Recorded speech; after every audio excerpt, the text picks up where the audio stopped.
Sir, એકવાર miscarriage થઈ જાય તો બીજી વખતની પ્રેગ્નન્સીમાં એવી તકલીફ ના થાય એના માટે શું ધ્યાન રાખવું જોઈએ?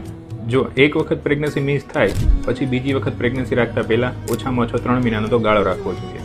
આમ તો એવું હોય છે 2 કે 3 વખત કરતાં વધારે વખત જો પ્રેગ્નન્સી મિસ થાય તો એના ઇન્વેસ્ટિગેશન કરાવવા જોઈએ. પણ અત્યારના સમય મુજબ એક વખત પ્રેગ્નન્સી મિસ થઈ હોય તો પછી બીજી વખત પ્રેગ્નન્સી રાખતા પહેલાં બધા ઇન્વેસ્ટિગેશન કરાવીને એ ઇન્વેસ્ટિગેશનમાં જે તે તકલીફ હોય એની 2 મહિના પ્રોપર દવા લઈને પછી જ નેક્સ્ટ પ્રેગ્નન્સી પ્લાન કરવું જોઈએ. અમે જનરલી એવું પ્રિફર કરતા હોય છે કે તમને જો પ્રેગ્નન્સી એકવાર મિસ થઈ હોય તો જો એ દવાથી કે કોથળી સફાઈ કરવાથી સાફ થઈ જાય તો એના નેક્સ્ટ પીરિયડમાં તમારે અમને મળવાનું.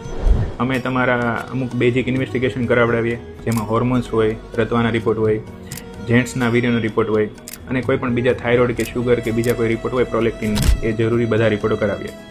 એ રિપોર્ટ આવ્યા બાદ એ રિપોર્ટમાં જે તે ખામી દેખાય લેડીઝની કે જેન્ટ્સની એને પોતપોતાની 2 મહિનાની એટલીસ્ટ દવા આપવામાં આવે અને એ દવા પીધા પછી નેચરલી એમને પ્રેગ્નન્સી પ્લાન કરવાની હોય.